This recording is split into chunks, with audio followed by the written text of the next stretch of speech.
Sometimes people think that volunteering is only about social work. We do that too. But the essence of our volunteering is to share knowledge that can transform us into better human beings. In other words, to address the root causes of the problems in today's world. And not just to respond to the consequences, to the damage that has already been done, but to try to prevent that damage from occurring at its source. So, our conversation today will be about altruism, the tool of volunteering.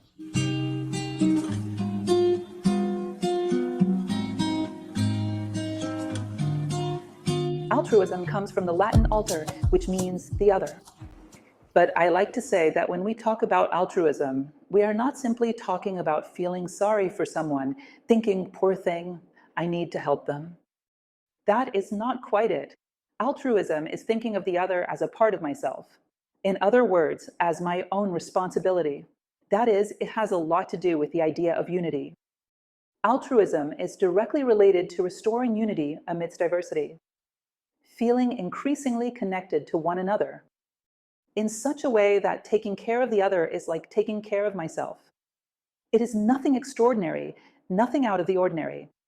It is simply expanding my sense of identity, recognizing the other as a part of ourselves. And you can be sure, it is one of the most refined virtues that exist, because we begin to perceive something that is a fundamental truth of the universe, which is unity. The universe, ultimately, we will talk about this. Its definition is, it is one. Multiplicity is merely an illusion. You may have heard of some concepts from Eastern philosophy, where they speak of Maya, the great illusion. Not my relative, Maya, even though the surname is the same. Maya, as the great illusion, is what makes us believe that we are many, when in reality, we are one. When we begin to develop this perception of unity, it means that we are truly evolving in terms of expanding our consciousness, of elevating our awareness to greater perceptions. In other words, it is subtle. Altruism is very refined. True altruism is highly refined. It cannot come from an external imposition, from the idea that I must be good or that I must appear to be good. These things have other names, which are not relevant here. But they are not altruism. Altruism is deeply genuine and arises from an increasingly clear perception that we develop about life. And this true altruism means that we are growing. We are truly beginning to approach the great mystery of life. And it is this altruism that I would like to discuss with you today. Altruism is making the other the purpose of life, which is the opposite of selfishness. Selfishness is making oneself the purpose of life. But this self is a very mistaken notion of who we truly are, a very limited notion. Who are we? This name we receive in this moment is a very temporary one. How long will this name last? I don't know, 80, 90 years, and then it is gone. Along with all the small interests tied to this name that are owning material things, seeking recognition for my name, projecting myself above others, achieving a success that is envied by all. In other words, the interests of this small self are very, very limited, insufficient even for what we call happiness. Society is full of people like this who have all these things. Yet they are far from being happy. On the contrary, they suffer from a deep sense of emptiness. So we can already conclude through a more thoughtful observation that having these things is far from making a human being truly fulfilled. In other words, the arguments of selfishness lead us to mediocrity, to very small objectives. These are people who, at times, possess material wealth, are publicly recognized, and spend their entire lives trying to protect what took them so long to achieve. In other words, they fear that their possessions will be taken away, fear being recognized in public, fear this, fear that, constantly hiding from the fame and status they once sought, only to realize that, in the end, it did not truly change their lives in any meaningful way. It is time for us to look at people and discern who is truly worthy of envy. Who can I genuinely say is happy? I would like to be like this person. There are very few people like that in society. You could look at them and say, this person has a state of awareness, a way of approaching life that I truly admire. Envy in a positive sense. I value it and feel that I would like to have something similar. They are rare, extremely rare.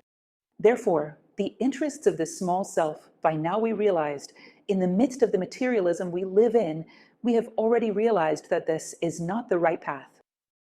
And yet, human beings remain just as frustrated as was before, continue to feel just as alone, despite all these so-called achievements. So, let's look at the opposite. Let's look at the opposite of selfishness. Let's see how altruism works. How does a person who lives this way feel? What is their perspective on life? How do they see the world? How do they see themselves? If we understand this a little better, we will be able to be closer to develop it. I repeat, altruism cannot be just for show. That kind of altruism where I seek to gain a reputation as a good person in society. This does not work. This does not mean any kind of mutation of consciousness. It is simply a way to promote one's own name, to enhance one's image. And this is often manipulated. How much this virtue is manipulated. How rare it is to find it in its authentic form. So we often see, especially during election periods, nothing against politicians. Don't get me wrong, I am not speaking for or against. But it is very common during political campaigns to see people joining charitable institutions and organizations, taking pictures, kissing children, holding them in their arms, and you look at it and think, well, right, what does this really mean? What is this person truly feeling? We have even developed a certain rejection of this kind of behavior because we have come to recognize just how superficial it is. So, after all, what is altruism if it is not about doing these things? What is it then? What is the attitude of a truly altruistic person toward life? As I mentioned to you, even animals. There are several stories that I find considerably interesting. If you go on and research biological studies on animal behavior, there is one story that is not very pleasant to hear, but I find it fascinating. It is about a type of blood-feeding bat that drinks blood. When this bat returns to its group and sees another bat that was unable to find blood that day, in other words, those that are starving, it regurgitates the blood to feed the other. Don't you find that incredible, coming from such a tiny creature? Oh, what is it trying to achieve? Could it be that it wants to advertise its kindness as a bat? It is amazing to observe, not only in these bats, but also in various more evolved species, the capacity for self-sacrifice for other members of their group. Emerging already within animal consciousness, a feeling so strong that it seems when beings begin to develop, to acquire some degree of intelligence, some level of sensitivity in life, one of the first signs that appears is precisely altruism. It means that the being was able to go beyond its own self. This is already a very significant sign of the evolution of consciousness. So let's move on.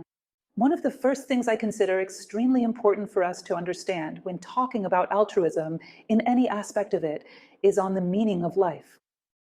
We are living in a historically complex moment regarding this issue of life's meaning.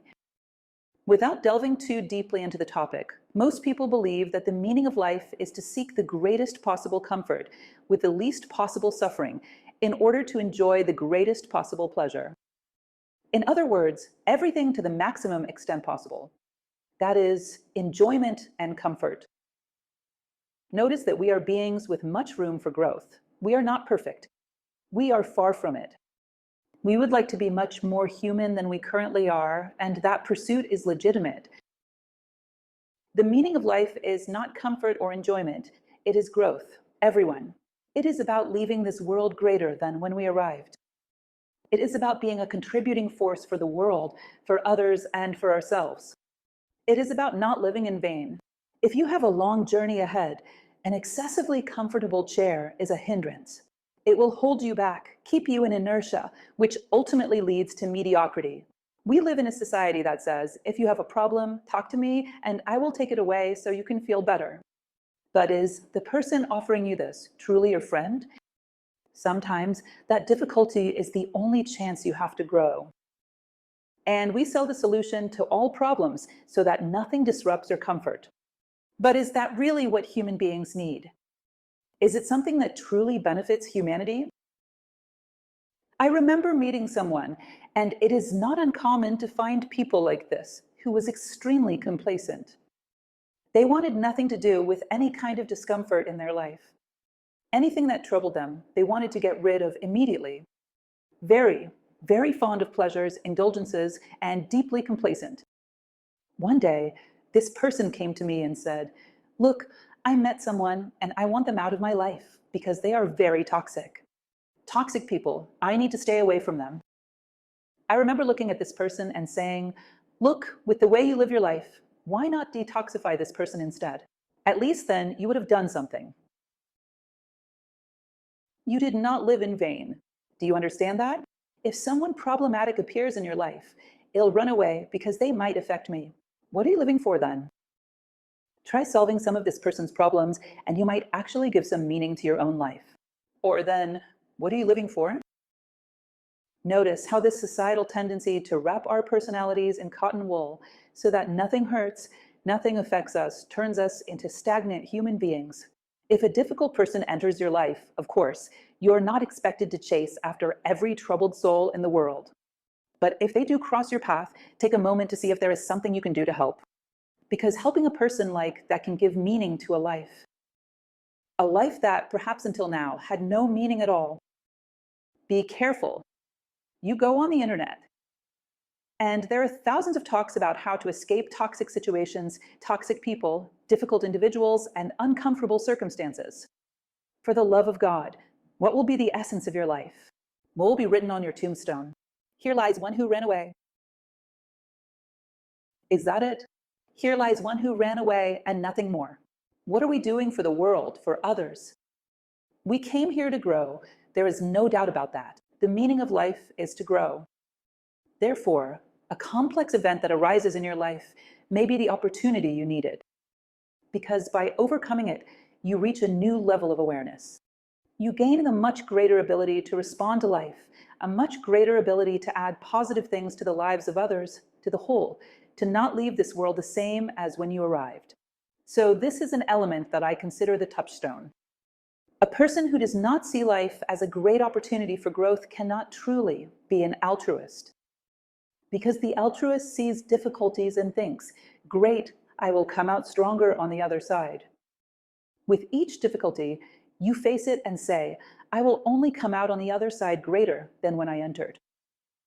And with that, you start turning difficulties into stepping stones. I have a lecture where I talk about this. Boys who enjoy video games, electronic games. Do you want to see a boy get crossed at you? Give him an easy game. How absurd. Do you think I am incompetent? Am I going to waste my time playing something so trivial? Because he knows that difficulties elevate him to a higher level of skill. He loves a challenge.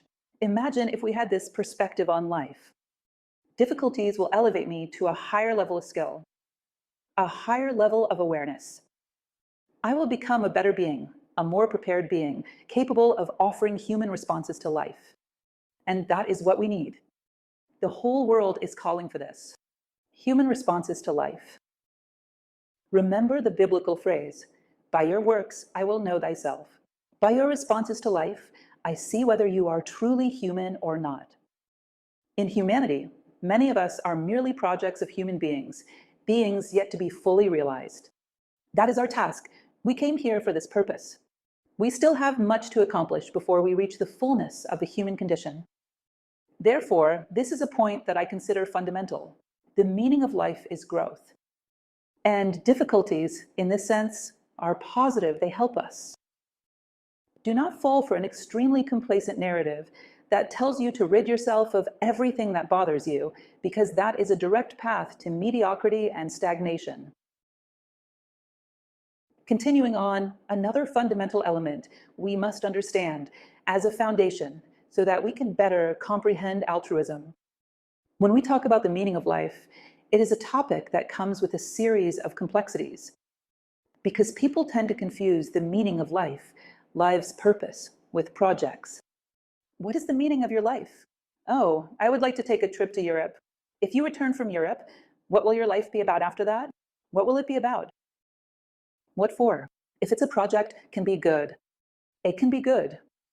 You might return more cultured, more knowledgeable. Getting to know other cultures can be beneficial, but it depends on the purpose it serves. Where does it lead? It can be good or it can be bad. Projects are interesting and can help you, but they are not enough to justify a life. A sense of life is something that justifies life as a whole. Here comes that famous story. What is my purpose in life? How do I discover it? If I were to tell you how many times I have been asked this question on YouTube, on Instagram, how do I find my purpose in life? It is the easiest answer in the universe. Are you a human being? Yes, I am. Well then, the purpose of human life is values, virtues, and wisdom. It is the fulfillment of the human condition for everyone. It is like this pyramid you see here. Each person climbs from a different side. Do you know why? Because no one is exactly like anyone else. There is no human being identical to another. You know that Stoicism is trending now, and I think that's great. Because finally, it's a trend that is actually good. At last, it's a trend that is truly worthwhile. And there was a Stoic philosopher, Emperor Marcus Aurelius, who said, "The death of a single human being impoverishes me because it means the loss of a unique and unrepeatable universe with which I will no longer have contact." Do you understand? Unique and unrepeatable. Each of us is an entirely distinct universe. We all have something to contribute to the world. We each have our own message to share with it. So this pyramid is like a pyramid with countless faces. Each human being has a face that is uniquely their own. They will ascend according to their nature, their inclinations, and their possibilities. They keep climbing, but at the top, the apex is shared by all, no matter the path you took to ascend. You may have risen as a musician, a painter, an artist, an engineer, a builder, whatever means you use to climb. The ultimate goal of human evolution is to reach the highest level of values, virtues, and wisdom that a human being can attain. This is the essence of being human. When we move closer to this, notice something interesting. If you imagine this common goal, this shared purpose of values, virtues, and wisdom at the highest point, like a little star shining above, as we ascend, we are not only drawing nearer to the star, but also to one another. Those who are climbing are becoming ever more closely united with each other. From this, we realize that the concept of altruism is deeply connected to having a humanistic sense of purpose in life, in such a way that you can assess whether what you're doing in your life is right or not. Those who have attended my lectures have probably seen me use this example on numerous occasions. I am quite fond of it. Imagine that I am walking around this room and I ask you, am I walking in the right direction or the wrong direction? Obviously, you would ask me, where do you want to go? If you don't tell me where you want to go, I can't say whether you are right or wrong, can I?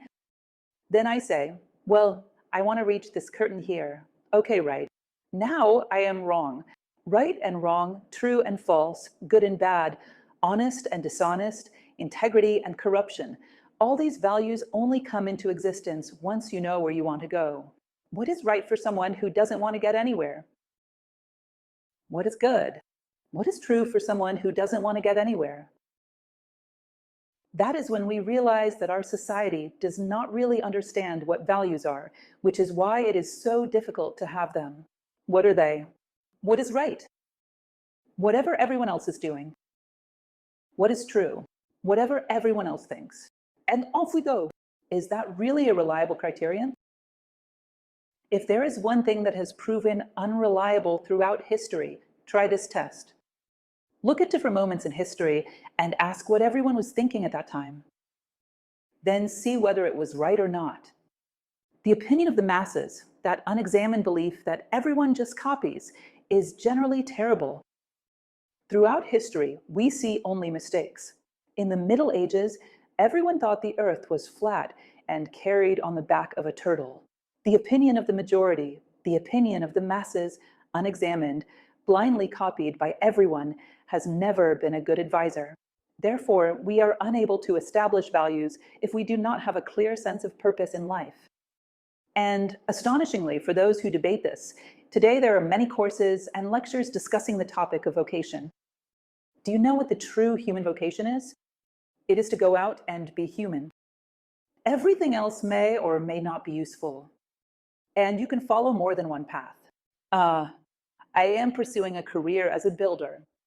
At some point, if that no longer works for me, I will do something else. You can have multiple professions throughout your life.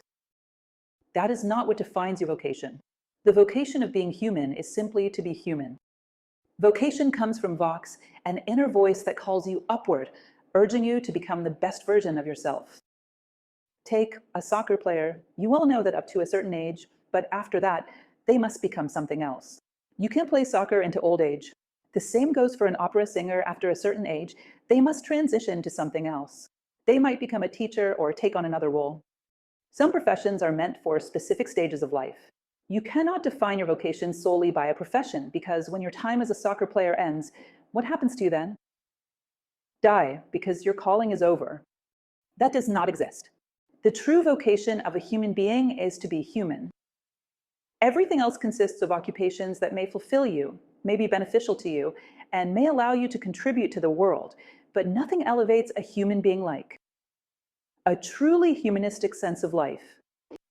I want to become the most complete human being I can possibly achieve. Do you know what I recommend, everyone? Exercises in imagination are incredibly valuable for a philosopher. They help us a lot in perceiving things so that they don't remain too theoretical. So, I recommend a very practical exercise for you. Imagine that you are facing death in the final moments of your life. What kind of human being do you want to be at that moment? This is the masterpiece of your entire life. You spend your whole life shaping this person. At this moment, how do you want them to be? What kind of values do you want this person to have? What flaws do you want them to have refined or resolved? When they look back, what kind of journey do you want them to see? When they look around, what do you want them to have done for others? What kind of human being do you want to be at that moment? Every time you ask yourself whether you are heading in the right or wrong direction, see if your decisions bring you closer to or further from that person. This makes the meaning of life, the purpose, much more tangible. Am I getting closer to the human being I dream of becoming? With every step I take in my daily life, this is truly the great human calling. To ensure that the final outcome of our lives is a masterpiece, the result of all our efforts, and that we become the best human being we can possibly imagine. Notice, it may not be clear to you, but these are the steps that build a true altruist, a true idealist, a genuinely humanistic person. It is constructed through these elements. So, it becomes clear that reaching the peak of the pyramid represents the human ideal, the highest we can aspire to be as human beings. Continuing, there is something I would like to draw your attention to. From time to time, I conduct the most bizarre research in the world. A philosopher is a somewhat peculiar being, to tell the truth. Sometimes, I just want to know what people think about a certain topic. But do you know what I do? I go to Google Images, type in what I want to know, and look at the images that appear. Because that way, I will see what people are thinking about that subject. One day, I had the idea to type God into Google Images and puff, hit enter. In addition to a variety of religious images of all kinds, there was one image that appeared very frequently. Sunset and sunrise. And especially the sunset. A huge number of sunset images. Try it yourself and you'll see. If you type God, you will get a flood of sunset images. What is this connection? Why do people associate God with the sunset? Let me explain something to you. There is one fundamental attribute of God, perhaps the only one we can truly perceive, which is unity. God encompasses all possibilities within himself. Nothing exists outside of him. He is absolute. Isn't that so? Any attribute you assign to God will, in some way, limit him. If you say he is round, then he is not square, not triangular, not a rhombus. By defining him as square or a rhombus, you impose a limitation on him, so he cannot be confined in that way. If you say he is blue, then he is not green, not red, not yellow. This attribute imposes a limitation on him. You cannot assign attributes to God. The only thing you can say is that he is one, that he encompasses all possibilities within himself. The attribute we can perceive of God is unity. So when you witness a sunset, imagine that breathtaking sunset you once watched. As you gaze upon that scene, do you feel that anything is missing? No, the sunset is too yellow. Maybe it could have a little more red, right? A slight touch of red here. No, nothing is missing from a sunset. Is there anything excessive? No. Maybe the sun could be a little bigger, the rays a bit more orange. No, nothing is excessive. He is perfect. That being in which nothing is lacking and nothing is excessive, what would it be? One. Notice how interesting this is. Everything in the world, when you look at it and see that nothing is missing and nothing is excessive, possesses the attribute of unity. And what are they? The image and likeness of the divine, as if they were footprints that God leaves in the world. Unity. Everything that possesses the attribute of unity resembles God. Therefore, unity is the great pursuit of humanity. To find within oneself this same divine attribute, in what we do, in what we think, in what we say. That moment when I met that person and they were not well. I don't know what inspiration came to me, but I spoke the perfect words. I didn't say too much to avoid hurting them, nor too little to leave them uncertain. I said exactly what needed to be said. Do you realize that was a divine moment? A sacred moment? The sacred is the function of giving meaning. That moment was full of meaning. Well, in the end, recognize this. Where you find unity, you find traces of God. Seek this in your actions, in your thoughts, in your words. Where there is unity, there are traces of God. And if there is one virtue that works toward unity, it is altruism. It strives to restore the sense of unity in a world that is entirely divided. Therefore, it is one of the most divine virtues we have. It restores the sense of unity amidst multiplicity. Altruistic actions always carry this touch of unity. In other words, they bring us closer to the truth of the universe, since truth is unity. So, as I mentioned to you, it is a virtue that accelerates our consciousness. There is a passage in the Kybalion that speaks about the vibration of consciousness. That to grow is to accelerate our consciousness, to vibrate in an increasingly subtle way. Everything that possesses unity accelerates our consciousness, and altruism is like that. It makes us live in service of something divine. The idea of the one, the idea that the other and I are not two, but one and the same. There is nothing between us that separates us. We are, in fact, one. Do you see how strange it is? What in Tibet they call the heresy of separateness? Believing that there is a knobbying between me and her. In other words, in such a way that when she is harmed, I might benefit. Because we are two separate things that have nothing to do with each other. But if I realize that she and I are a continuum, then her loss will always be my loss. Her gain will always be my gain. This awareness of unity, imagine, if humanity thought this way, if everyone understood that another's gain will always be a gain for themselves, that another's loss will always be a loss for themselves. These are the realizations that lead a person to be altruistic, because they perceive continuity, that there is nothing between us that truly separates us. It is an illusion.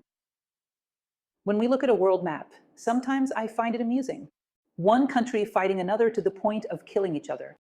There are several wars happening in the world right now. One country killing another, destroying another, fighting to the point of wanting to annihilate each other.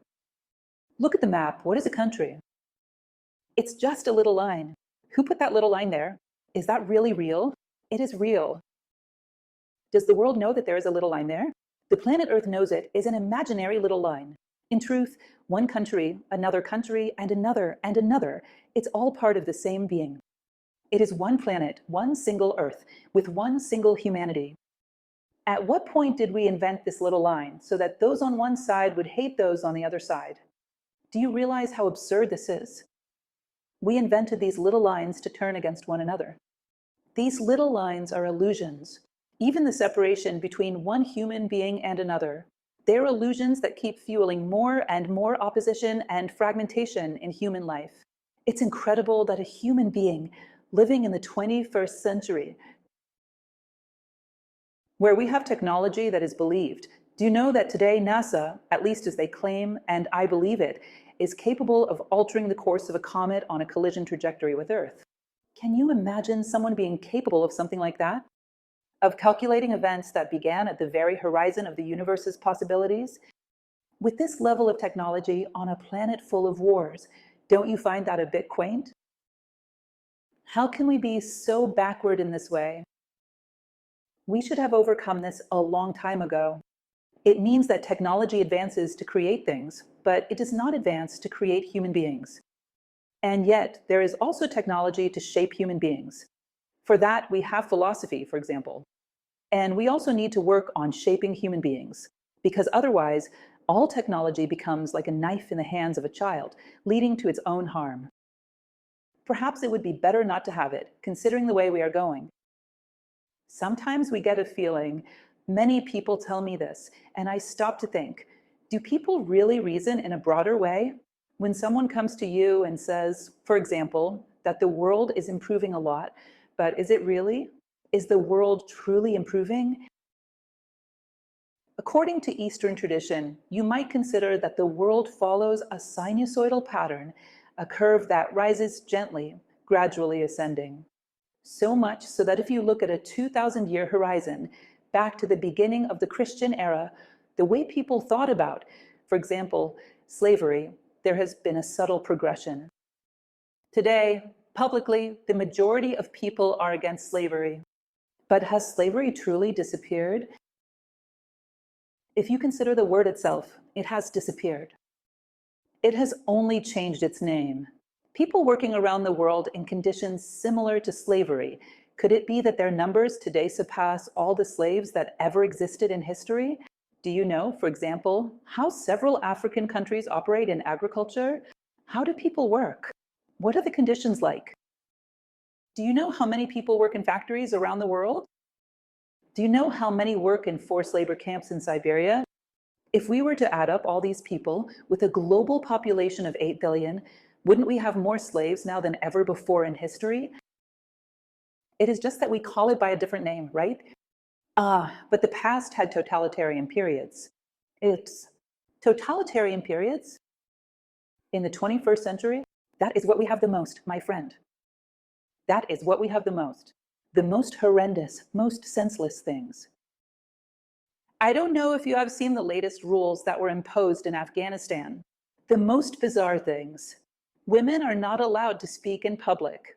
We have madness in the world today. And considering that we have 8 billion human beings, we have it in a much greater quantity than ever before in the past. So, has there been progress? Yes, there has, but just a tiny bit. The consciousness of human beings no longer publicly accepts these things. But they still happen behind the scenes in the background, and many times we turn a blind eye. Because, in fact, all these things are still present. The exploitation of man by man, as well as slavery. The domination of one country over another, one nation over another, the constant wars. Many things that we believe we have overcome, they're still here, just in different forms. Our consciousness has progressed a little as we now see these things as negative, whereas in the past, they were considered normal. But look, we have progressed, but only very little. Let's not be overly optimistic.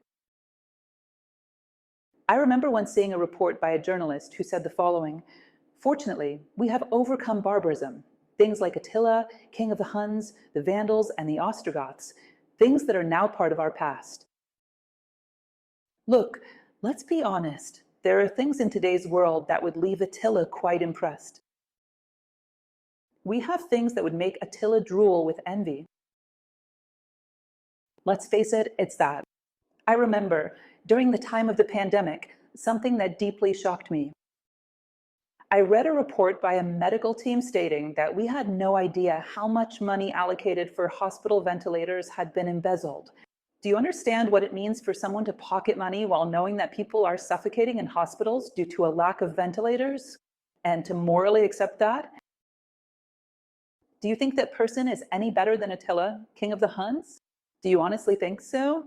In other words, let's be a bit more measured in our self-congratulation, claiming we are victorious, that we are the pinnacle of history.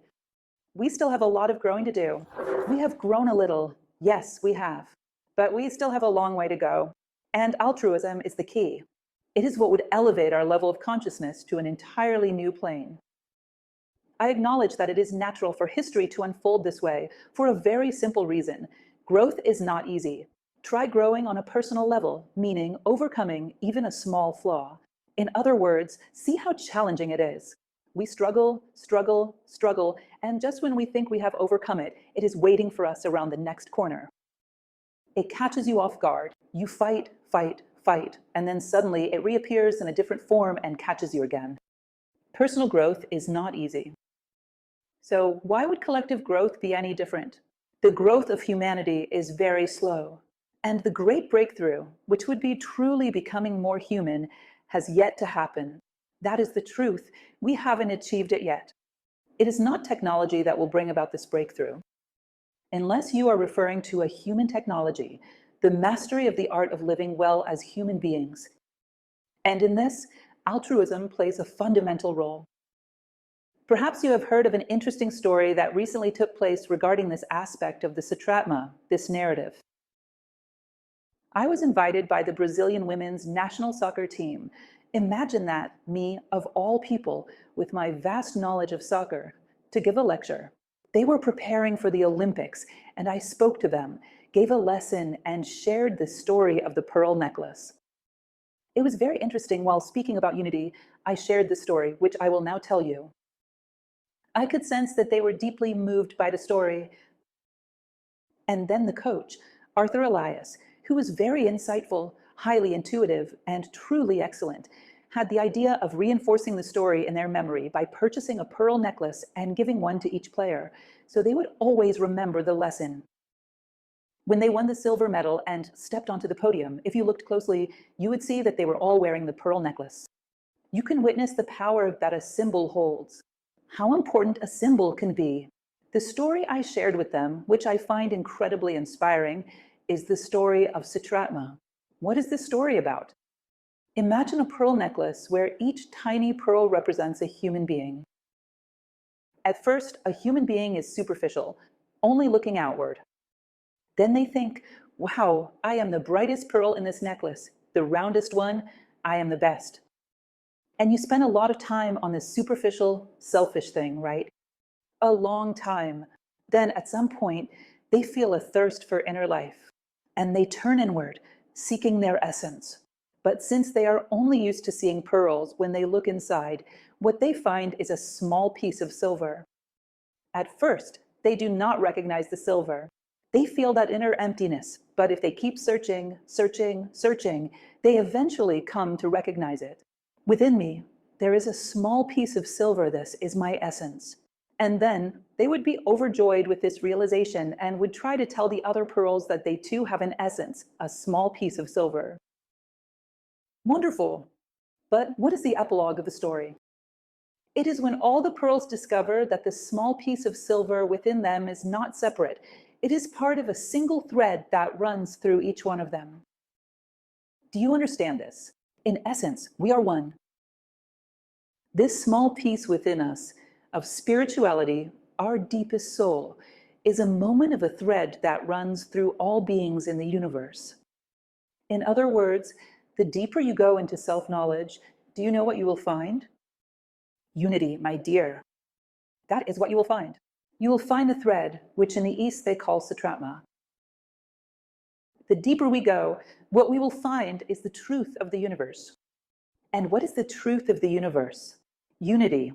Notice how fascinating this is in nature, because nature knows this, and it constantly brings things together to enhance their potential. Isn't that so? It combines two atoms. Atoms already have power, but when they form a molecule, when they come together, two or more, they create a molecule, and that molecule has more power than a single atom. A molecule has far greater capacity than an atom. Now, let's say that many of these molecules come together and form an organic cell. That cell has far more power than a single molecule. And then, as they continue to combine, they form tissues, organs, a human body, a being capable of painting the Sistine Chapel, composing Mozart's Requiem, creating marvelous things, right? It unites to enhance potential. Now, human beings are such a complex case in the universe that when they come together, instead of amplifying their potential, they become weaker due to selfishness. So imagine you have Joseph, and Joseph performs task X, works, and has an output of X. Then you bring John to work alongside him. Joseph's individual output, which was X, now combined with John, results in only X divided by 10. Do you know why? Because one hinders the other, one competes with the other, one envies the other. It is a constant struggle. It takes an enormous amount of time for them to reach the level of productivity that Joseph had on his own. How complicated it is for us to grasp the idea of adding up to enhance potential, this mystery of unity, which is so fundamental within the logic of altruism. And as I mentioned to you, this is the great mystery of the universe. They say that this is our true reality. Behind all of this, there is an essence that is not just mine, not just hers, but belongs to all of yous. It is one. And drawing closer to this essence means drawing closer to the mystery of the universe. Consider this line of reasoning, how fascinating it is. Let's pretend for a moment that it is true, that we are all one. All of humanity, a single being. If it is true that all of humanity is a single being, then the majority of me consists of others. If I focus only on myself, seeking only my own well-being and benefits, it would be like a body that cares only for the well-being of a single cell and disregards the rest. If we are one, then the greater part of us is others. By taking an interest in others, we are simply expanding our sense of identity, as if we were still thinking about ourselves, because we are the one. We are the one in truth. This division, this separateness, is a great illusion, as I mentioned to you. It is what, in India, is called Maya, the great illusion of the manifested universe. So it is natural that as we reflect on life, we become more organic, more unified, more connected to one another, with an ever-deepening understanding of this mystery of unity. From this comes altruism. Altruism is not just a person helping someone. Altruism is a person who sees helping someone as the most natural thing in the world. Because that is what it is about. He came into the world for this. Therefore, it is not just about what you do. It is about the spirit with which you do it. Because performing an act of compassion for publicity has no real value. It is the spirit with which you help others that determines whether you are truly altruistic. In doing what is my responsibility, whether the other person accepts it well or poorly, whether they are grateful or not, that is their concern. I do what is my responsibility because I understand that this is the essence of life.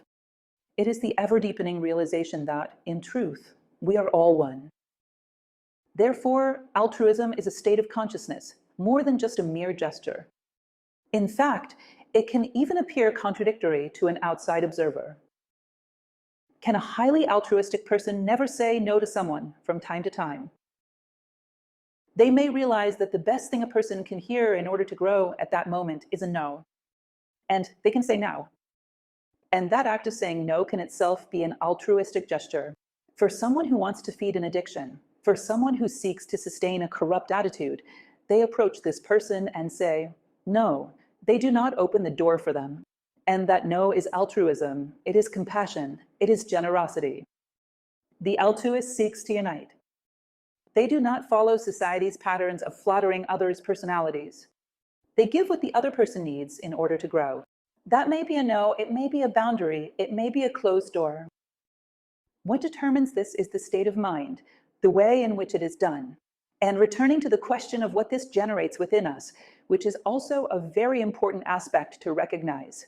The one who thinks of others is the one who benefits the most, as it elevates all their expressions. If I develop the habit of thinking about others, I think better. If I have the habit of feeling another's pain, I elevate my own emotions. If I have the habit of acting for others, I refine my own actions. In the end, the one who grows the most is myself. It has reached a point where today, this is not just my own date is a fact. In certain situations, especially psychological or psychiatric conditions, sometimes a doctor prescribes, do you know what? Volunteering, to go and help others. A medical recommendation, go help others, because there is nothing as healing as doing good. The practice of doing good is a universal remedy. It heals everything. Go do good for others, and you will see how much you improve.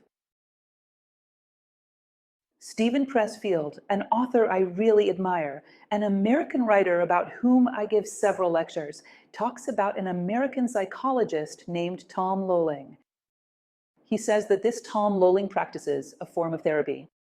He works with people who have serious, complicated illnesses and tries to help them think less about themselves and instead dedicate themselves to fraternity, volunteering, and doing good for the greater whole. And interestingly, do you know what happens in many cases? The illness begins to recede, as if there were a human nature within us, desperate to make its presence known in the world. And we do not allow it. When you set it free, it begins to act. It has a healing power because goodness is what unites. It has a healing power. Plato's definition of goodness is that which unites. It has a healing power. It not only unites people, but it also brings together within us what has been separated, what has been fragmented, what has been wounded. It has this power of healing to the point that it becomes a medical recommendation. Go practice altruism or engage in volunteer work, and it truly has an effect. It truly makes a difference. In other words, we are talking about a law of nature, not a human invention. We are talking about a fact that has an extraordinary power of unity. The practice of goodness, altruism, it has the power to heal all the wounds that have been opened by selfishness, to meld things back together, to restore health. Continuing on, I mentioned this to you at the beginning, right? Today, it is a very common trend, not in all cases, of course, but in many instances, when you reach out to someone and say, look, I am going through a problem, it is naturally a difficult and complicated situation. There are many situations where the best is truly to distance yourself, but there are also many cases where a problematic person enters your life, and you have the ability to do something about it. And perhaps they entered your life precisely because you can help. Their need for assistance was drawn to your ability to help. In nature, there is this magnetism where one being attracts another according to the need of one and the capability of the other. The problems that enter your life likely come to you because there is something you can do for them. Be cautious with this mindset that is so common nowadays. If someone seems problematic, I just cross the street. But perhaps you are the only person who could help that problematic individual. If there is something to be done, stay. Oh, but they will take up my time. They will disrupt my comfort. What will you do with all that empty time? What will you do with all that comfort? When, by encountering people who need you, you cross the street because life must be comfortable. And be careful, because nowadays this is promoted as a generalized philosophy, an internet philosophy. If a problematic person appears, distance yourself because you must protect yourself. Why do we have to protect ourselves so much? Protecting yourself too much is like the parable of the talents in the Bible. The person who safeguarded their talents so much that they produced nothing. They were the only one condemned by God. One invested and gained, another invested and lost. It was good, the experience was worthwhile. But the one who simply buried their talents and did nothing was the only one condemned. Do you remember that? Why do we have to protect ourselves so much? We are here to share goodness wherever we go, to spread altruism and volunteerism wherever we pass. Be careful with the idea that we must avoid everything that is uncomfortable. That is a life philosophy for those who want to remain stagnant throughout life, and we cannot desire that. Our conscience urges us to go further. If there is something within you, imagine a situation, a pregnant woman who is about to give birth. And for some reason, she does not want to let the child be born. She tries to hold the child inside her. Imagine such a situation, the terrible pain that would cause. Wouldn't it? Imagine that within you exists a human nature, altruistic, kind, and willing to serve. Within you lies the seed of kindness, yearning to be born, to make its presence known in your life. And yet you suppress it, hold it back, refusing to let it come to light. Don't you think that much of our suffering in life comes from this? Not allowing our best selves to emerge. Why? Because we always choose the most comfortable path. Be cautious of this so-called philosophy being sold on the internet and in similar advertisements. If we have the ability to help others, don't turn away. Exercise your greatest right to make the world a better place. Let no one take that away from you, because that is what truly matters. We are here for this, to leave the world a little better than it was before we arrived. That is what truly matters. This is the human condition. Always benevolent, always contributing goodness to the world, and in doing so, we find fulfillment. Volunteering is the expression of altruism that finds satisfaction in itself. This is fundamental. Are we volunteers because we want to be praised? Because people will say, "Oh, what a kind person. Look how helpful they are, how sensitive they are to the suffering of others." That, as we have mentioned several times in this talk, is a matter of self-interest, a form of publicity. It is nothing more than self-promotion. True volunteering is something that finds fulfillment in itself. The only thing you need is to do it in order to be happy. There is a poem by an Acropolitan poet that is very beautiful. One of its verses says the following: "The greatest reward for one who loves is simply to be in love." The act of loving itself is a privilege. You don't need anything else. You don't need another reward. If you are loving, you are already rewarded. If you are practicing altruism, volunteering, you are already rewarded simply by doing it. You don't need to receive anything beyond that. You have already won by having the opportunity to take part in this operation of nature, which is the pursuit of unity, once again. You are already rewarded simply by being part of this great work, a work in which the entire universe is engaged, the journey of returning once again to the unity from which we came. No other reward is needed, no other recognition, nothing. Not even gratitude from those you have helped is necessary. Nothing else is needed.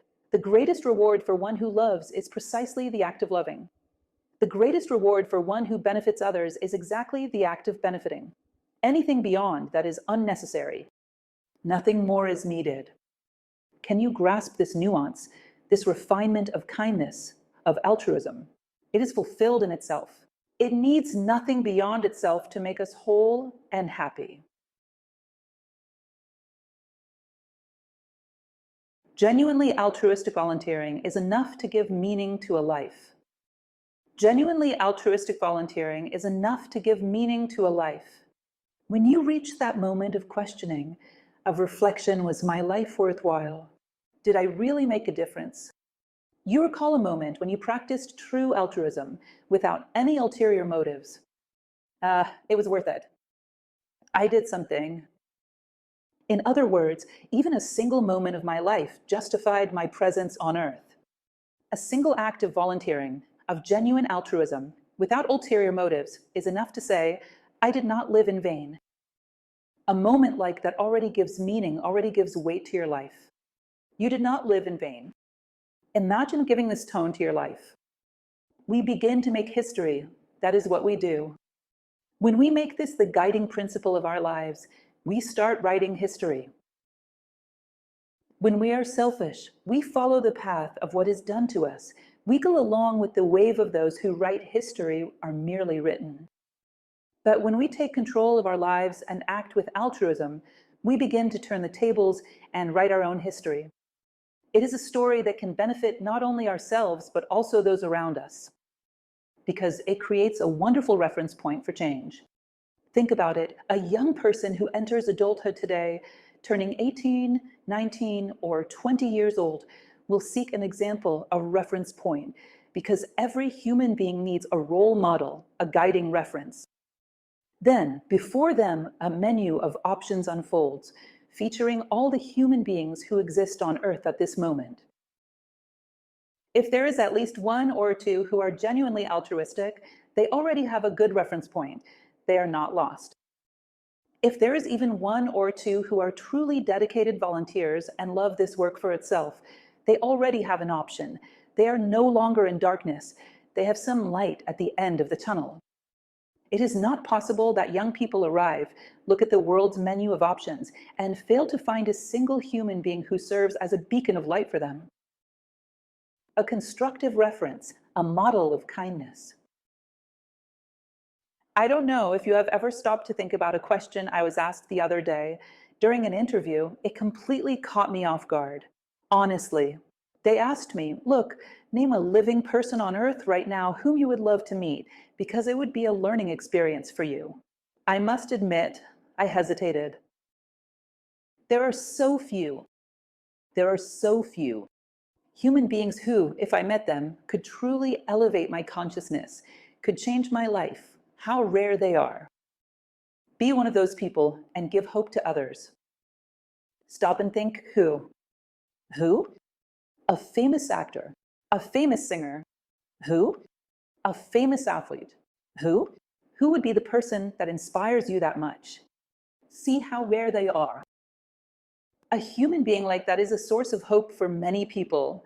A new option has appeared on humanity's menu of choices. A genuine act of volunteering is an example capable of impacting society and driving change.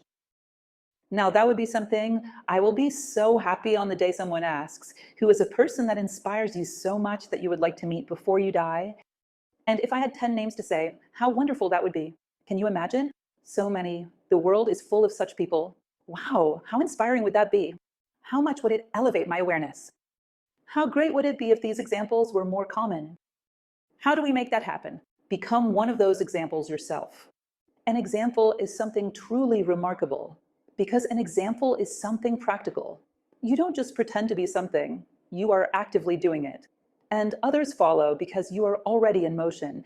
You are not telling anyone what to do, you are doing it. You are consistent with what you believe in and you take action. That inspires people, it's powerful. An example can change someone's life. And aren't there so many people desperately wanting and needing to change their lives for something more dignified, something more meaningful, something more human? As a closing thought, I'd like to share a short story with you. Those who often watch my talks online have probably heard it before. I really like this story. It is a story that took place here in Brasilia. I once read it in a little Christmas book that shared various stories, including this one. It serves to show us what an example can do for someone's life. It is said that there was a businessman here in Brasilia, and during the Christmas season, he was incredibly busy. As you can imagine, a businessman in the sales industry at that time of year is overwhelmed. With demands coming from all directions, it's absolute chaos. He stopped at a traffic light along the street Ixo Monumental. There, with his mind full of worries, a young boy approached him with a shoebox, asking for a donation. According to him, the boy looked about 7 or 8 years old. Do you know this story? A child who appeared to be around 7 or 8 years old. And he came asking him for a donation. When he glanced to the side, he noticed that inside the shoebox there was a mango. The boy had probably picked it up from the ground. It was a mango. Then the boy approached, asked him for a donation, and irritated as he was, he said, "I don't have anything to give. In fact, I am the one who is hungry. I am the one who needs a donation." Then they say the boy turned to him, widened his eyes, and said, "No, sir, you won't go hungry. Here, take this mango. I am hungry too, but I help you. God help me, it works like that. Here, take this mango for yourself." He looked at the boy. There was no hypocrisy. The boy was being completely sincere, extending the mango to him. He had to take that mango, place it on the passenger seat, and after holding back for a moment, he had to pull over to cry.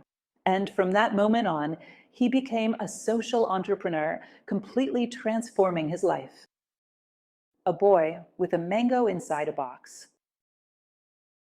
Can you imagine something like that? The power of an example, an honest, integral example of someone offering you their very life. The transformative power of something like this. How much humanity longs for this kind of thing. Do not believe the idea that you need to be many to change the world. What is needed are a few who are truly human. Remember the biblical phrase, "You are the light of the world." A city built on a hill cannot be hidden. Isn't that so? Those who stand upon a hill remain upright, fully embracing their own human condition.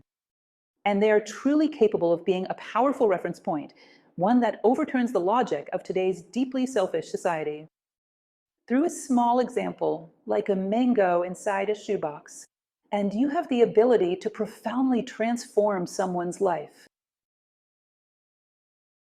Well, this was essentially the reflection I wanted to share with you to leave as a thought for you on this very special occasion, which is Volunteer Day.